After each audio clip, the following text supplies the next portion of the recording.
A trick.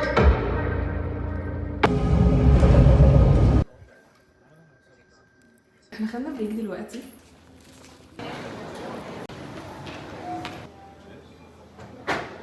Long time ago. حاسه ان انا في سويسرا قوي.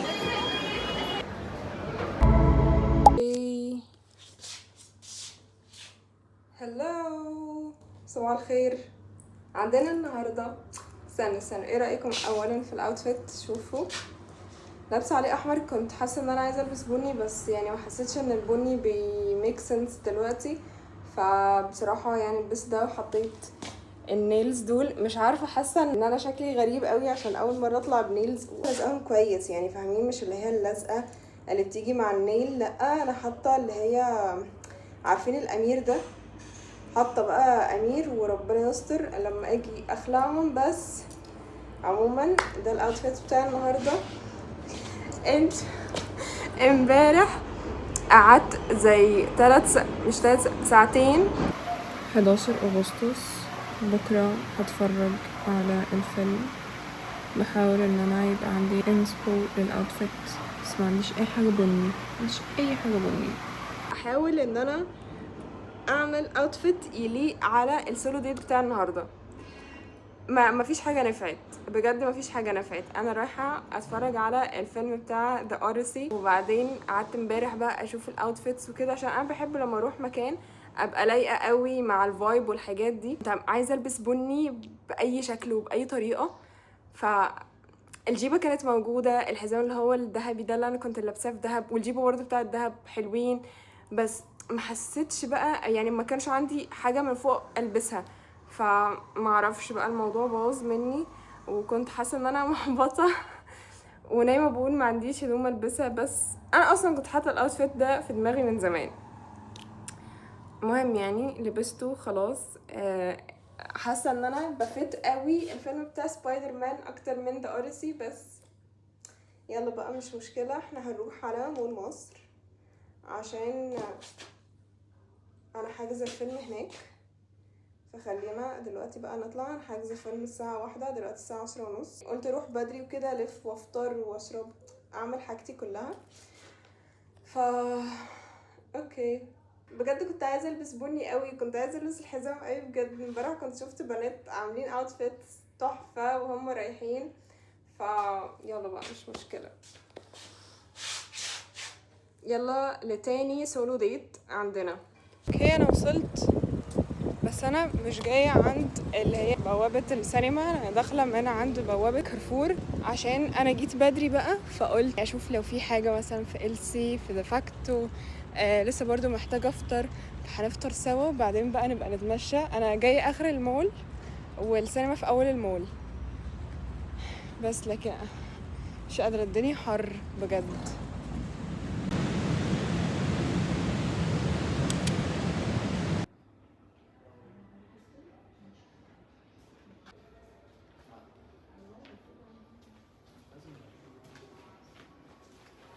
دخلت ماكس علشان اشوف حاجه يعني على السريع. دلوقتي الساعه 12:10، الفيلم هيبدا الساعه 1، يا دوب افطر. ماكس مش دايما بلاقي فيه حاجات، بس بصراحه المره اللي فاتت اللي هي في الشتاء لما جيت جبت منه اللي هو بتاع الاسود بتاعي ده، اللي هو مخطط ابيض، شكله كان حلو قوي بصراحه، خامته حلوه، بس هو فجاه وبر مع اني لبسته مره. بس لكن لما رحت دلوقتي ما لقيتش اي حاجه، وانا بصراحه برضو متسربعه عشان عايزه اروح افطر الاول وبعدين اطلع جري على الفيلم المره المليون. هقول لكم الفيلم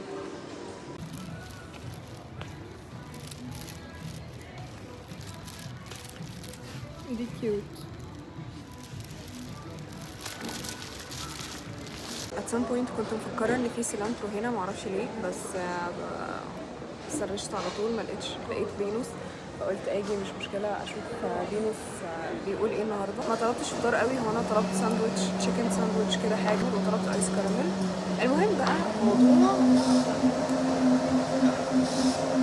المهم بقى بالنسبه للفيلم، انا قاعده من وقت ما نزل الفيلم لحد يوم 9 او يوم الخميس، يعني بحاول ان انا الاقي وقت احجز فيه. كل الاوقات كانت بتبقى محجوزه، مش بلاقي اي كراسي خالص، والكراسي يعني فجأة بتتشفط. المهم بعدين يوم الخميس الاسبوع اللي فات، النهارده 11 يوم الخميس، كانوا فاتحين طبعا حجز، هما بيفتحوا حجز كل اربع، ففتحت الحجز وكده شفت، فلقيت انه التلات النهارده فاضي، كان فاضي قوي، محدش كان لسه حجز فيه اي حاجه. فانا قررت ان انا على طول احجز واجي بقى. فانا حجزت على بتاعه الساعه 1 لان الفيلم اصلا بيبقى 3 ساعات.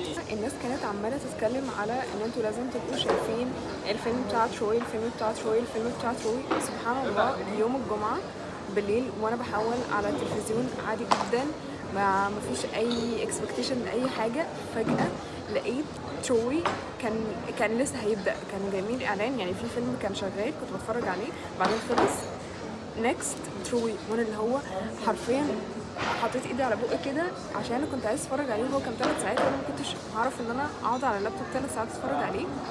فلما لقيته على التلفزيون قعدت اتفرج عليه، اتفرجت عليه كله، ما كانش ممل ابدا، كان حلو.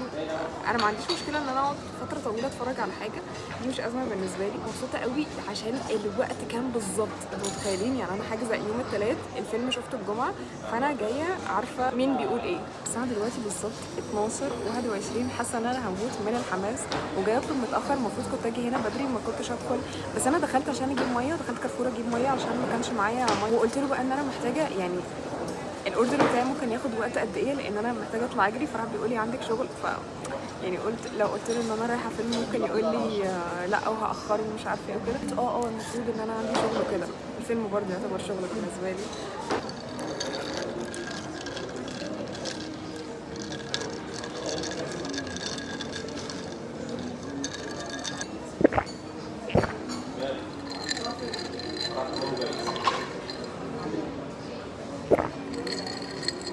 انا حرفيا ممكن اشرب دول على طول كده مره واحده، بس يعني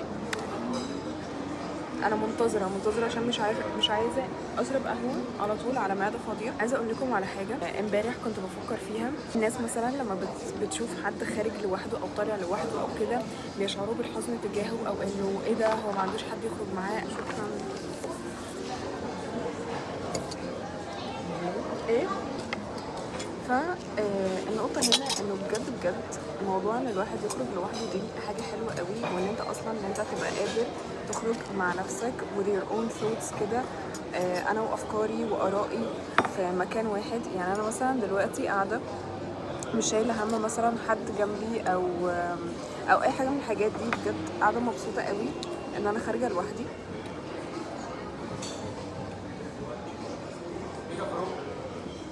ومن وقت للتاني لازم فعلا الواحد يحاول ان هو يخرج مع نفسه. انا من اخر مرة طلعت فيها ما خرجتش، انا بس حاسه ان انا انخدعت في البتاع ده. استنى.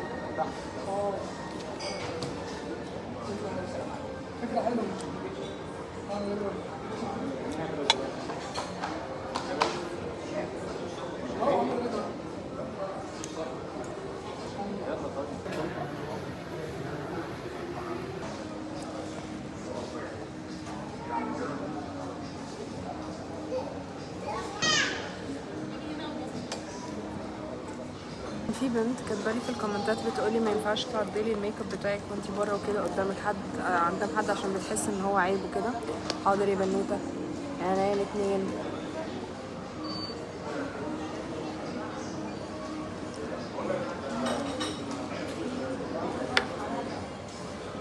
كده I'm done. اطلع بقى اجري علشان باقي زي تلت ساعة.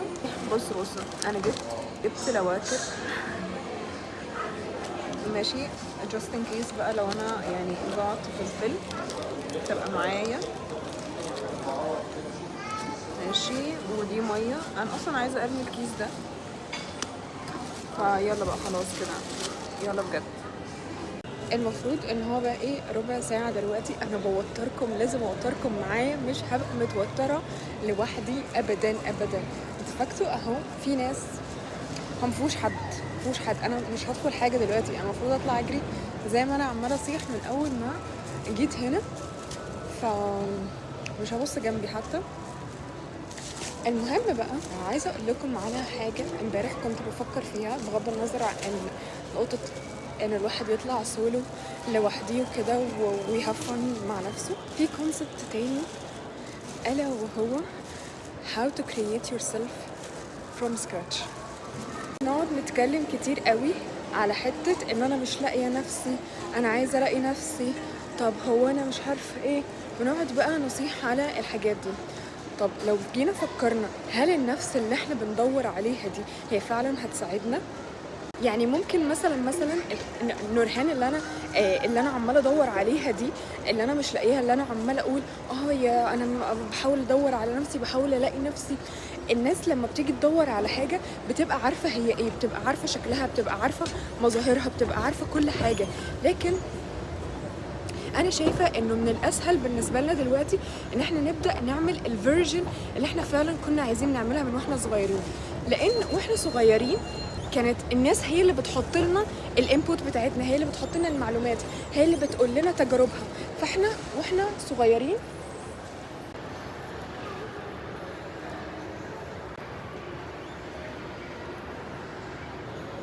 المهم يعني واحنا صغيرين الناس بقى هي اللي يعني مثلا اهالينا وكده، الناس الاكبر منا، جدودنا، اعمامنا، اخوالنا، هم اللي بيدونا تجاربهم. فاحنا بنبقى يعني كبرنا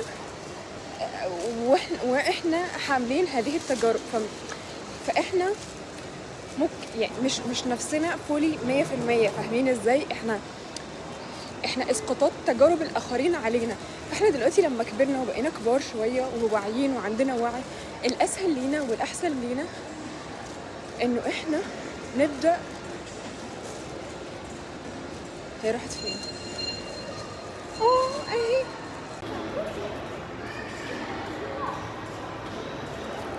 فاحنا دلوقتي عندنا الفرصه. سكي مصر، انا عايزه ابقى اجي اجرب سكي مصر. بس احنا دلوقتي اهو خلاص رايحين على شكلهم حلو قوي.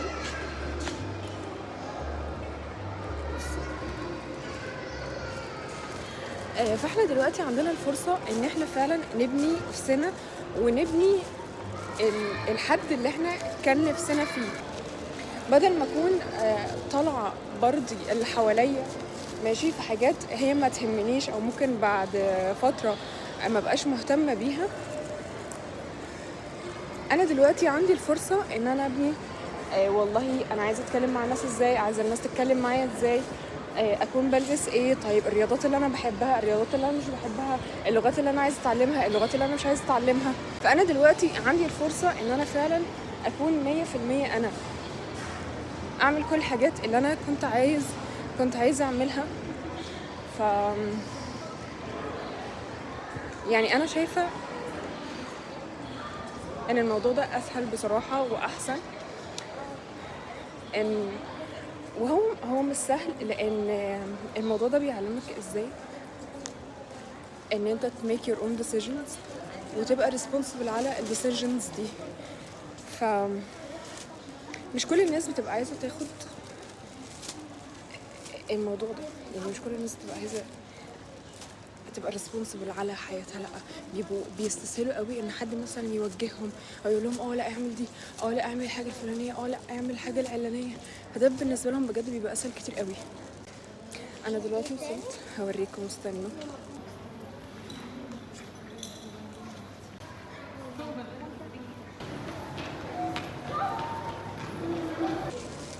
طبعا الحجز جود، فيعني جاي اتك ماي ريست هنا. بس عايز اطلع التيكت بتاعي الاول، استنى.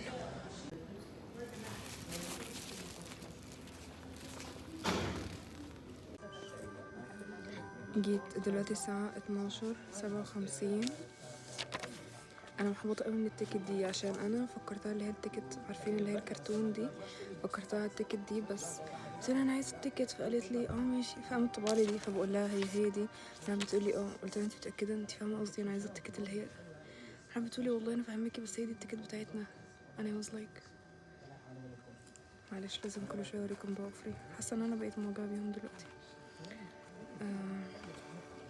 اتمنى ان انا اكون قاعده صح، بس دي ما طلعتش الاي ماكس اللي انا توقعتها.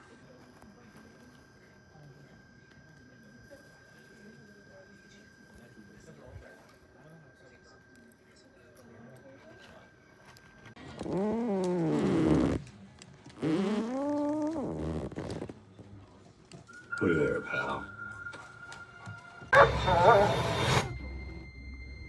I got you. Easy, fella. A trick! The walls of Troy! How could you think of Mary? Because a long time ago,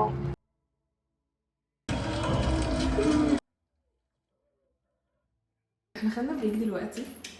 النقطة هنا ان انا قاعدة حاسة ان عندي لاك مع اني اتفرج على فيلم تروي، والناس اللي قاعدة تقول اتفرجوا على فيلم تروي.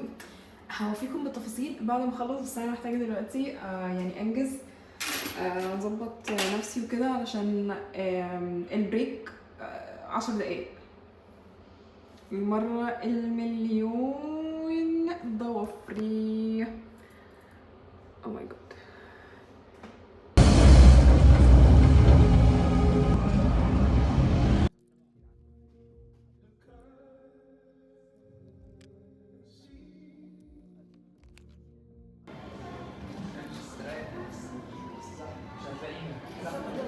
اوكي انا خلصت الفيلم، لسه طالعه الساعه دلوقتي 4:15.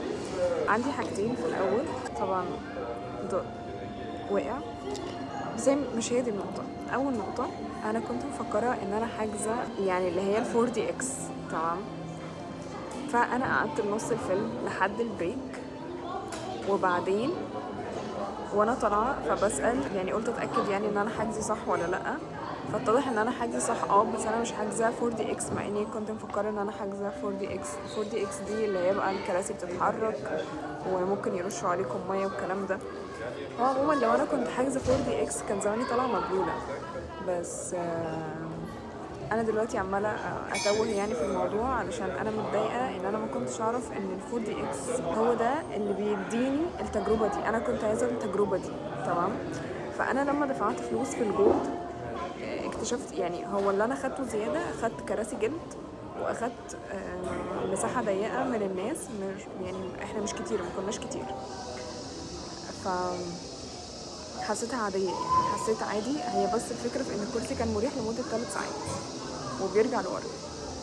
غير كده بصراحه لا، يعني عادي جدا. اي حد حجز في الكراسي الستاندرد مش الجولد عادي جدا، هي نفس الاكسبيرينس. انا بس خدت كرسي جلد زياده، ودي حاجه كانت مضايقاني عشان انا مش دافعه فلوس عشان اخد كرسي جلد.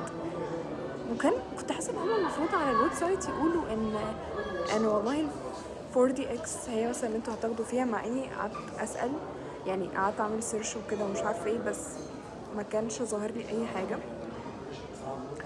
عشان كده انا متضايقه، لان انا كنت عايزه اخد الفول اكسبيرينس والكرسي يتحرك والكلام ده وكده، بس في الاخر خدت كرسي جلد.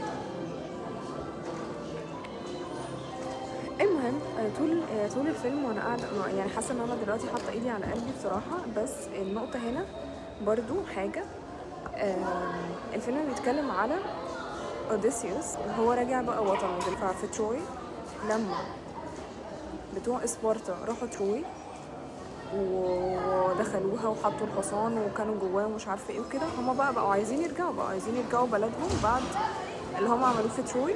هي دي بقى قصه ان هما يرجعوا لبلدهم. انا فجاه لقيت هيلين، يعني انا كنت عامله حسابي على ان انا هشوف هيلين فين، هشوف باريس هو ايه اللي حصل له، هشوف اللي هي مرات هيكتور، بس يعني ما ده ما حصلش. يعني كنت حاطه في دماغي ان انا مثلا ممكن اعرف عنهم لمحه او اي حاجه من الحاجات دي، بس ما عرفتش. ومش عارفه الناس اللي حاجزه في ال4DX دي عرفت تحجز امتى، يعني بتقعدوا على السايت من الساعه كام للساعه كام. بس فهو بقى وهو راجع يعني بيعدي بقى بحاجات كتير وكلها في البحر وعمالقه، بس عادي انتوا تقدروا تشوفوه من غير ما تكونوا مثلا حاضرين فيلم تروي او اي حاجه من الحاجات دي. هو يعتبر يعني ملوش علاقه خالص، عادي جدا تقدروا تشوفوا ده منفصل وده منفصل والصوره هتبقى كامله عندكم. حاجه كمان ميزه في الجولد، بصوا انا مش من نوعيه الناس اللي بتاكل في السينما او بتبقى عايزه تاكل في السينما او كده وبتعرف ان هي تاكل بوب كورن. اول ما دخلت الناس كلها يعني، هو الفيلم بدأ 1:30، الناس من الساعه 1 وهي بدأ في البوب كورن بتاعها. وبعدين كان اللي قدامي بقى كانت كل 5 دقايق مثلا او كل حاجه يعني كل ربع ساعه يطلبوا حاجه، لدرجه ان ريحه السينما خلاص بقت عباره عن اكل وفشار كده. وانا كنت قاعده حتى مش عايزه اشرب ميه. بس فهم كانوا بقى يعني بيطلبوا الاكل والاكل يجي لهم على طول وسط السينما كده. بس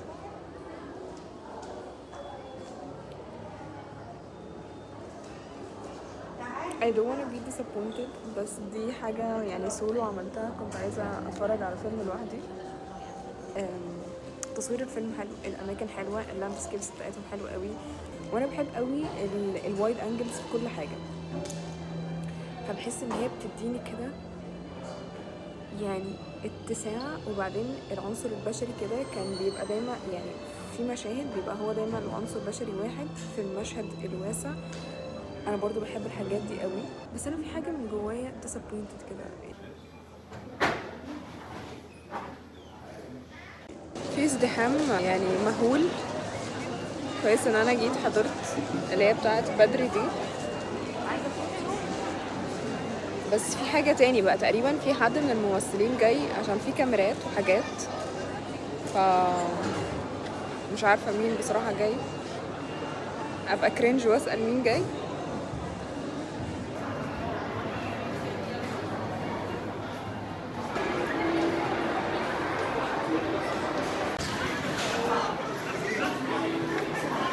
حاسه ان انا في سويسرا قوي بجد، عشان انا جيت اللي هو سكي مصر اسال على كام حاجه، وهقول لكم كام حاجه بعدين.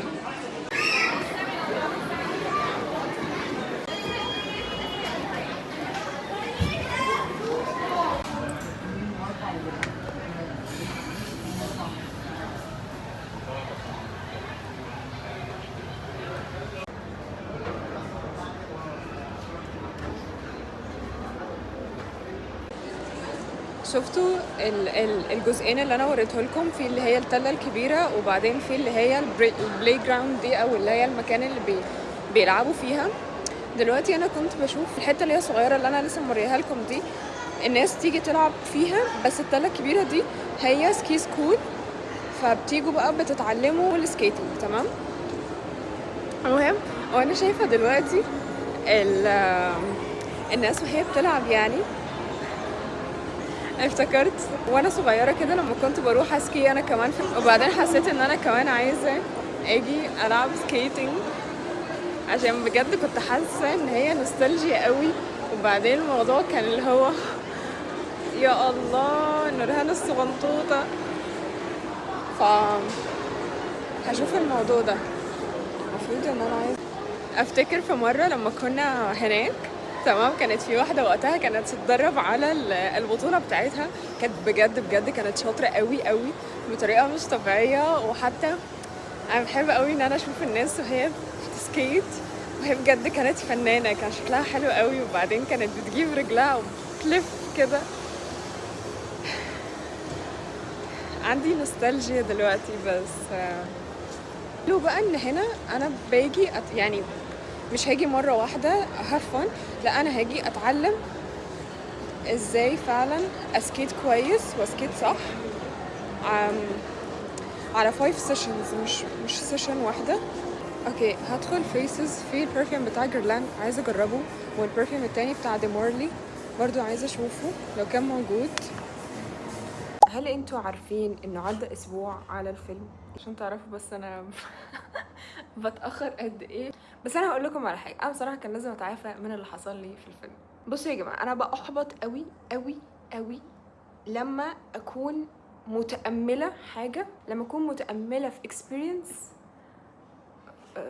والاكسبيرينس دي يعني تاخدني تحت كده. بتضايق قوي بجد. وما بقتش احب فكره ان احنا بندفع كتير قوي علشان ناخد البير مينيمم في حاجات كتيره. حتى مثلا يعني بندفع كتير، يعني انا بجد اتضايقت قوي من حته الورقه بتاعه السينما دي. اتضايقت جدا، مش طبيعيه اصلا، مش طبيعي. دي حته ورقه معفنه. يعني انا بقيت حاسه ان احنا مش بنجين اني اكسبيرينس في محاولاتنا ان احنا يبقى عندنا اكسبيرينس. يعني العالم مش سامح لنا ان احنا ناكزيست ويبقى عندنا اكسبيرينس. فكنت محبطه بطريقه شنيعه. وبعدين النقطه برضو اللي انا عايزه اوضحها، انه الحمد لله الحمد لله الحمد لله يا رب العالمين. انا جربت حاجات كتير جدا مهوله في حياتي وفي طفولتي، والحمد لله يا رب الحمد لله الحمد لله.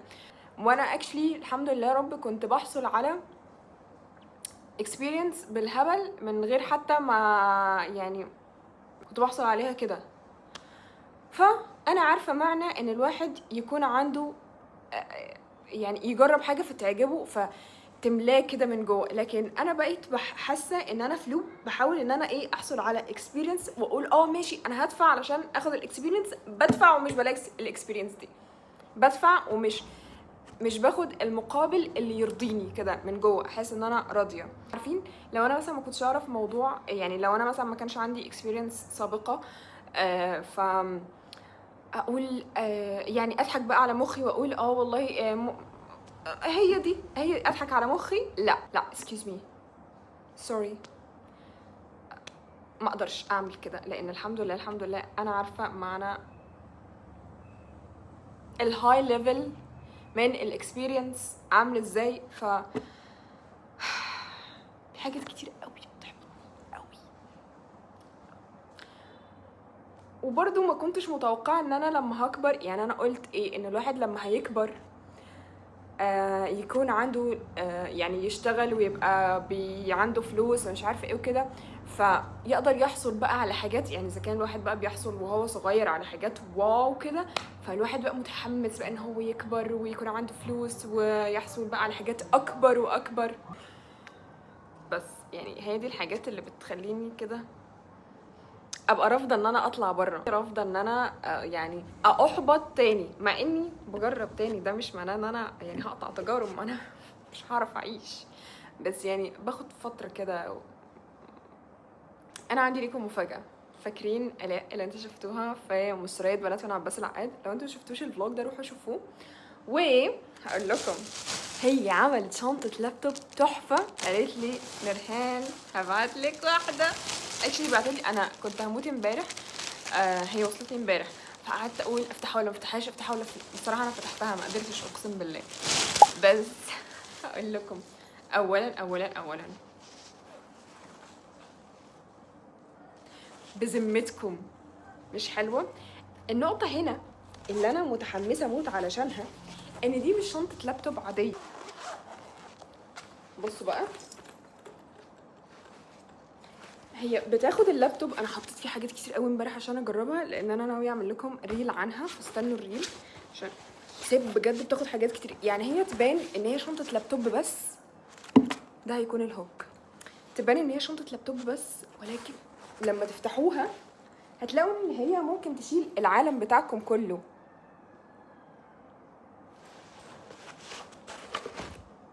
بحب اللحظات اللي انا بكون فيها كرييتيف، الحمد لله يا رب. يعني خدت اللابتوب وحطيت وراها كتاب، وحطيت اللي هي الترايبود بتاعي، وقفلت الشنطه وحطيت هنا شويه حاجات. انتوا لازم تستنوا الريل، لازم تستنوا الريل، وانا هنزله في كل حته. ولو انتوا بجد عايزين حاجه من عند الاء روحوا، انا هحط لكم لينك السايت بتاعها تحت. بجد يا جماعه الكواليتي عندها فنانه فنانه فنانه. بصوا حتى يعني البرنت دي حباها قوي. انا اصلا بحب موضوع الشمس والقمر، وهي بقى مش بورنج من جوه، لا هي ملونه، بتحس ان هي يعني شخصيات مختلفه كده، فاهمين؟ شخصيه من بره وشخصيه من جوه. المهم اشوفكم في فلوج تاني، وهتلاقوها معانا في الفلوجات الجايه. انا بس مش عايزه اقطع عليكم ان انتوا تتحمسوا للريل، تحمسوا له بليز، وروحوا لآلاء واطلبوا من عندها شنط للجامعه وشنط كده ديلي يوز وشنط تانية. بجد هتعجبكم قوي والكواليتي بتاعتها حلوه. ولكن it was a good experience after all. انا اللي كنت جود قوي والله الحمد لله. بحبكم قوي، متنسوش تعملوا لي لايك وشير وسبسكرايب. باي باي.